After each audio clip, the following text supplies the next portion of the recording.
Hello again mga X-Ride, ito ulit si Pastor Man. Na-miss po ba ang video ni Pastor Man? So tayo po ay magre-restore ng motor. Alright, so ngayon pong umaga tayo po ay punta ng Santa Cruz.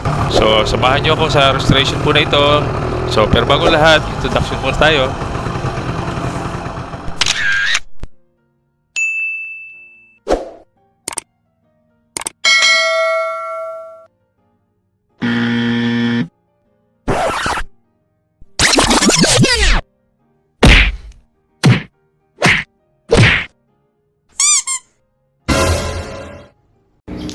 Okay, so RS100 ating i-restore. Tagal na itong hindi nagana. Okay, so yun, sira ang upuan. Okay, so bulok ang ilalim, hindi nagana ang upuan, lead light na isira. So yung ating po 30 days restoration challenge, una po, the first day ay pinalitan po natin ang carburetor. Binili natin ng panibagong fuel cap. Ay binatadan po natin ng anti-rust yung loob po ng tangke. Hawawi kong project bike. Okay, so kinalas po natin at pinintahan natin ang pilot. Yung pong pinaka-engine po niya, ginawa natin black. So DIY lang po ito, DIY, para po magamit po natin at mapakinabangan. Time out muna tayo sa Israel 150 at ating project bike ay tulungan. So i-set up po natin ng copy racer, DIY lang, so walang gaanong budget. Okay guys, so ngayon naman napintarahan na po natin yung pinakatapalodo ng matte black. So ngayon naman ay balak nating pintahan yung ating mga rayos ng black kasi nga puro kalabang na pati yung pinaka base po niya, tsaka tong rim, para po gumanda-ganda naman ang itsura. So tingnan nyo, yung ating gulong, yung ating rim set, nagmukhang parang bago. So hindi na ho natin nilagyan ng masking tape yung pong mga goma. Titirahan na natin ang tire block yan, ganoon na rin maging itsura niyan. Tsaka siguro later on papalitan din natin ang maganda-ganda exterior. Okay, so yun. So yan na po nangyari sa ating pong rim set. Okay, so ayan, ikot po natin. So parang naging bago, ano? 1 week later. So ngayon po umaga, tayo po pupunta naman ng Santa Cruz para nga po bumili pa ng ibang mga pyesa. At the same time, ipacheck po natin sa mekaniko kung ano po yung dapat gawin at ayusin. Alright, so good morning everyone.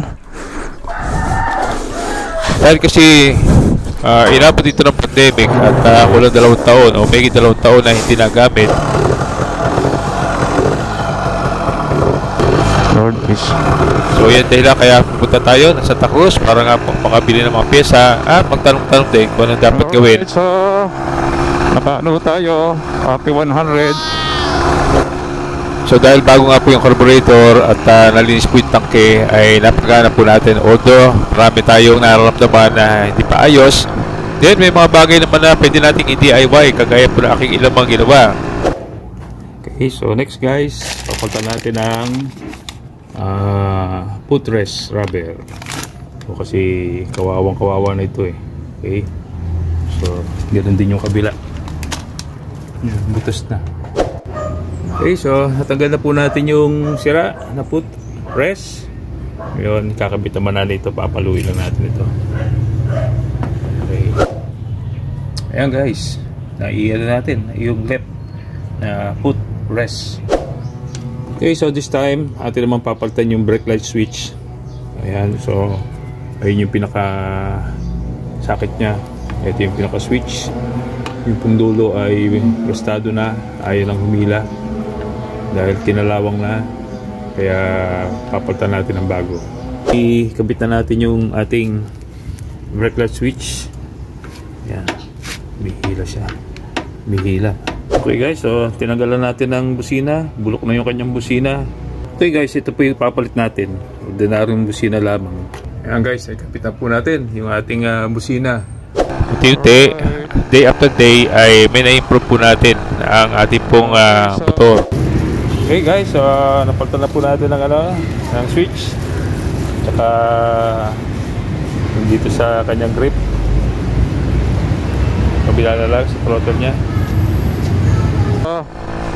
Good morning everyone, ito ulit si Pastor Man. So ngayon pong umaga ay tayo naka RS100. Okay, so wala ka pa kasi tayo pambili ng Cafe 400.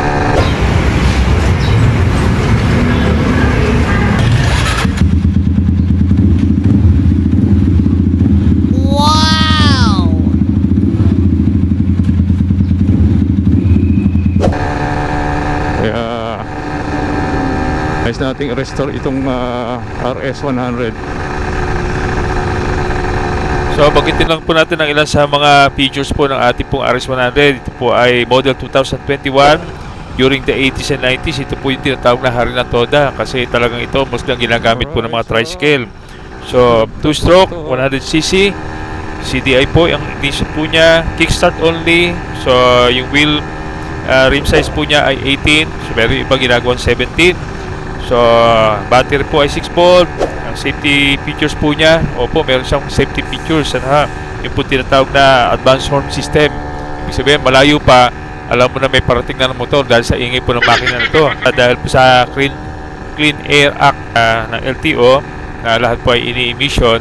So, ang kumpanya po ng Yamaha ay pinisa po ito ng 2003. Papasa pa kaya sa registration po ito? So malalaman po natin kung ito po ay makakapasa sa physical inspection po ng LTO, ay pwede pa rin siyang may rehistro. Katunayan, marami pa pong mga tricycle na ang nakakabit pa rin po at gumagana pa rin ay RS100. So posible po na ito po ay makakapasa pa sa physical inspection sa LTO. Alright, so far so good. And honestly, dahil ito po ay hindi pa po nakarehistro at gusto lang natin ipagawa sa mekaniko, kaya tinakbo natin na madilim-dilim pa para iwas sa huli pa muna. Kasi kailangan po muna na ayusin po lahat para sa physical inspection po sa LTO para po siya mairehistro lang mahusay. Alright, so ginagamit po natin na RS100 Yamaha. So ito po ay motor po ng aking tricycle. May makarating tayo doon ng safe. Medyo masama na lagay ng aking gulong. A little later. Mga busing-busing, medyo gatunan. End of flashback. At saka medyo may kabig ng konti kasi nga pabali. Yung isang shock ko ay worn out na. Yesterday.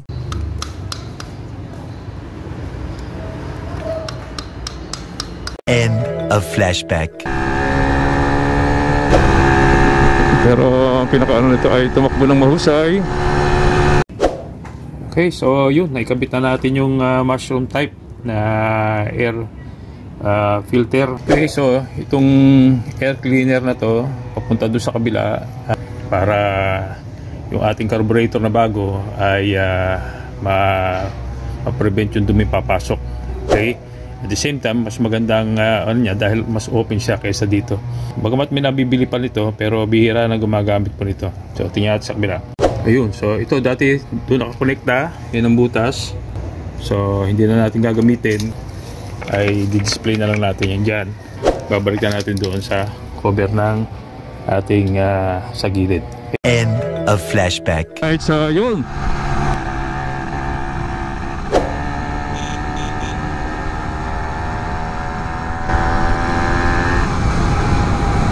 Ang pausok.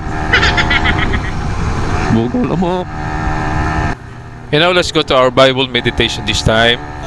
Our verse is found in Psalm 51 verse number 12, which says, "Restore unto me the joy of thy salvation and uphold me with thy free spirit." Ilang mga bagay patungkol po dito ang ating pag-aaralan. Nais kong pagtuunan po natin yung salita pong restore. Ilang mga bagay tungkol po dito na makikita po natin applicable sa ating pong motor na nire-restore. At the same time, nais din ng Diyos na i-restore po yung ating buhay sa Kanya. So number 1 is return to starting point. Kaya ng mga motor na ito, there's no way we can restore it to to the original setting. Siyempre, 23 years na ang RS100 na ito. Yung wear and tear po ng bakal at pyesa ay humihina, kinakalawang. Ngunit pwede pa rin itong i-restore na maging kagamit-gamit. Gaya nito, may maayos po na fellowship sa Diyos ang tao until sins came.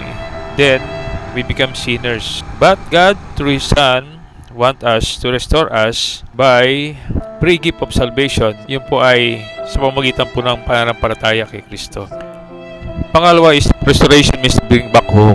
It's been 2 years na binibenta ko ito ng 3,000 pero marami po tumatawad ng 2K lamang. Instead of selling it, I'm glad hindi ko po ito naibenta because nakita ko po ang potential na ito po may pag-asa pa na maayos at maging pakinabang po pa rin sa aming tahanan at sa church. Mainam din naman na meron pong tricycle sa bahay. So, kaya nga po, bring back home. So, same with this issue, God would like us to bring back home in heaven.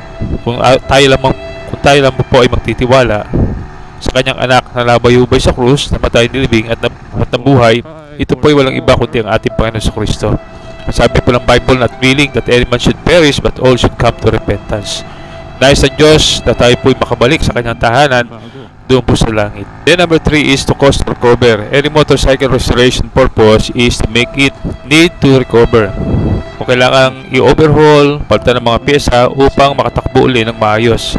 Same with us. God would like to change our heart of stone and put a heart of flesh to understand His word. Sabi po sa aklatang Ezekiel chapter 36 verse 26, a new heart also will I give you, a new spirit will I put within you. I will take away the stony heart out of your flesh and will give you an heart of flesh, upang bumalik tayo sa layunin ng Diyos kung bakit tayo nabubuhay. Cafe 100 ang RS. Malakas ang hangin, iniindayog tayo. Then last number 4 is return to oneself. Ang ating motor o mga motor gaya po ng RS100, kahit anong modification ang gawin po natin, to the point na i-rebore po natin, patasin ang cylinder dispensation po nito, from 100cc up, ang pangalan po nito ay hindi mababago, ang uso po nito ay hindi mawawala. Two-stroke engine is designed that way, and the moment i-restore ito, it will function according to the designer specification. So gaya din po natin mga tao, only God can surely solve our life's problem, because He is the one who made us, not we ourselves. Sabi sa Psalm 100, verse number 3, know ye not that the Lord He is God, He is the one that made us, not we ourselves. We are His people and the sheep of His pasture. Kaya kung may problema po tayo, asahan natin ang Panginoon sa tutulong po sa atin. Kaibigan, tinanggap mo na ba si Kristo sa iyong buhay? Kung hindi pa, tanggapin mo siya, sapagkat isang araw ang ating paglalakbay matatapos na dito sa lupa. Kaya bago dumating ang araw po na yon, tanggapin mo si Kristo bilang tagapagligtas. So dahil hindi natin matatapos ang total restoration po ng ating RS100, iba po ay sa YouTube short na lang natin i-upload. Abangan. Sabi ang usok.